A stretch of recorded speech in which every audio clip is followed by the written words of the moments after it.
Hello everyone, this is vladerag here to bring you another episode of Learn to Play, where we turn Bronze League heroes into Silver League villains. Today we are going to be looking at the mid-game Zerg playstyle, or Zerg composition rather, of Roach Hydra.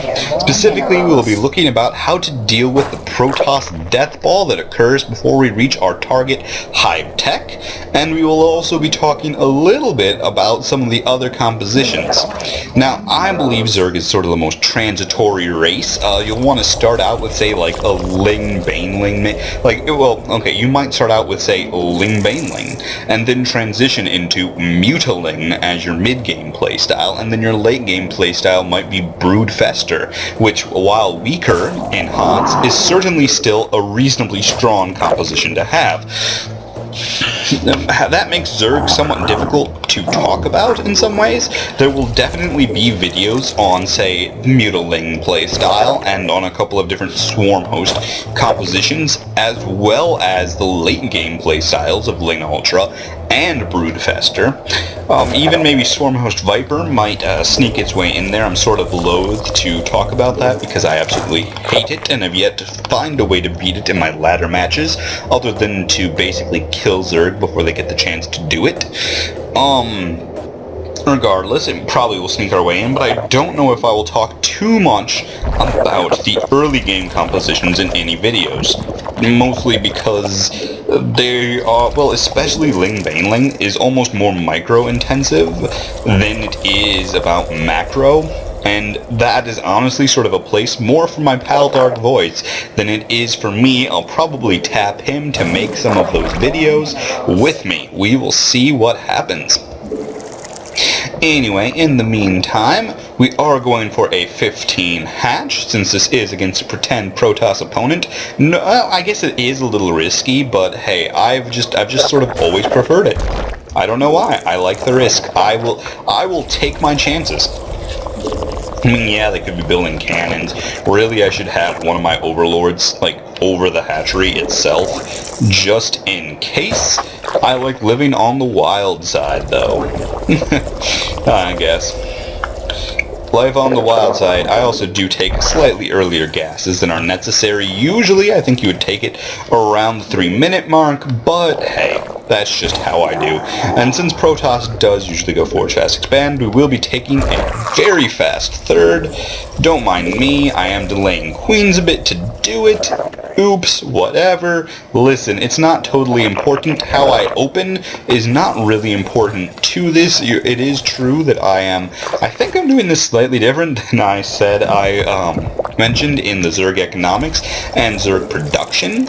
Again, not terribly important. What is important is our composition and the conversation about it. Anyways, so we can just pretend that we've scouted the Protoss, he's going forge, fast, expand, everything's safe, everything's dandy, we have time. Now we want to spend this time, obviously, by building up our economy, building up our well, not even building up our forces, we want to be almost exclusively focused on our economy from now on, until we get ready to make the actual units we will be using.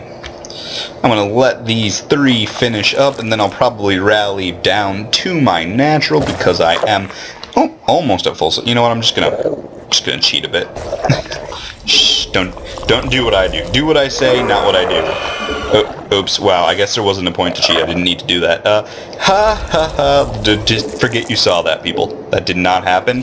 That was an illusion. Don't be tricked. Anyway, now that that is done, I am just going to go for a quick lair. I guess I don't really have to. I really probably should have droned a little harder before that. Again, Zerg is not always totally my forte, and as per usual, it doesn't really matter too much for this. I would like to spend some time to remind you that you can indeed larva inject when your hatch is becoming a lair. I believe I saw some low-level players forget that, and they missed a bunch of larva injects because of it. Just always remember it. It's important. Anyways, we are going to throw down our Roach Warren now and begin to move towards Roach Hydra. The thing about Roach Hydra is that in some ways it's a lot like the Protoss deathball. More minerals. Because roaches, while strong, aren't really your damage dealers. They are not what is going to be dealing the vast majority of your damage. Hydralisks deal immense DPS. They are extremely strong units in their attack, but they have almost no health. They have 80 health. For contrast, a carrier, if you have no armor upgrades, has a DPS of 80. That means a carrier can kill Hydralisks one every second. Yeah, not fun to be a Hydralisk. So roaches are there to support our Hydralisks. That is their purpose in life, is to die for our, to die for the Hydralisks, basically. Anyways, just missing a little tad bit of macro, not important. Yes, I am sort of spreading my tech out a bit because I don't really want to, I want to keep everything going just the way it should be. I want to get all my rallies right, don't really want to be, oh wow, I really am just not spending money here. And I think I accidentally did another layer. Oh gosh. Wow, I'm just mismacroing all over the place today. Oh, we're just gonna spam some overlords there quick. Don't do that either. Look, that's a bad thing to do. Oh, I'm gonna be honest, I'm half distracted by talking as per usual, and half distracted by the fact that I'm worried about whether or not this game is going to crash. I think I've mostly solved the tech problems that have been plaguing me all day, but who knows? I don't really know. Certainly, it's sort of hard to tell. The tech problems I've been facing have been sort of elusive. Near as I can tell, they are a symptom of my converter, which turns these videos into something you can watch on YouTube. Anyways, I am going to start producing my units now, and still going for my drones. Probably going to be throwing down some evolution chambers for my upgrades.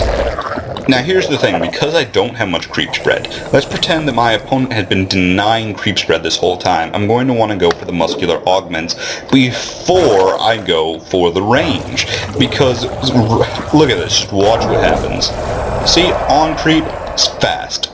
Off creep, basically just worthless. They actually move fairly normally, but that is just not useful compared to this dartiness that happens with them.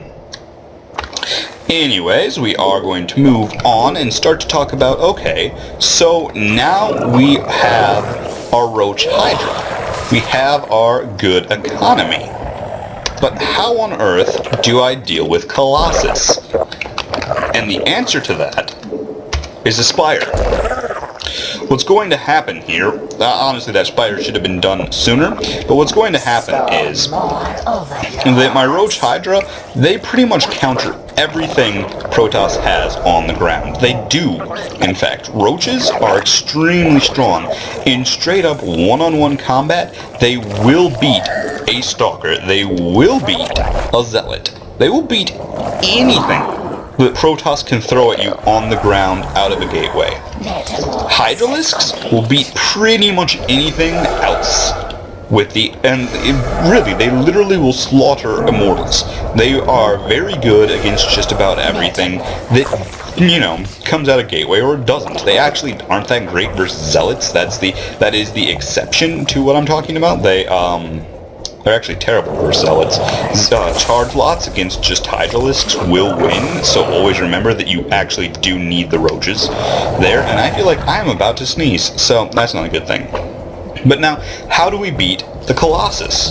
They're the real problems. They're the real problem, and this Spire is going to answer that for us. Not for Mutalisks, but for Corruptors. Now, Corruptors are very interesting, I find, because they do extra damage to Massive. That, in addition to their Corruption ability, which allows not just them, but every unit to do 33% more damage. Maybe it's 25%. We'll find out soon enough. To do 33 or 25% more damage to the target that has been corrupted. That allows them to really quickly focus down Colossus. which are indeed massive units and considered air units. If you look at that, they do 20 damage per massive. And their corruption ability, which does, it's 20% for 30 seconds, basically means that these corruptors represent a significant threat to any Colossus on the field, and that is how we are going to hold off the Colossus. This allows us to basically beat the deathball. These deal with the Colossus. These take care of the zealots and stalkers, and this together really is how we take care of our zealots and stalkers. These could win if you just had enough, flat out, but the Hydralisks add that extra DPS, that sort of extra damage that is really useful. Also useful is the fact that Hydralisks have the range necessary to hit stalkers, even if a force field is keeping you back. Always important to remember that, although you do need this upgrade to do it, so don't forget it. That is the basics of the mid-game Roach Hydra composition versus Protoss. Always remember your corruptors. They are very, very important. If you don't have corruptors, you will die. This is FDV vladerag.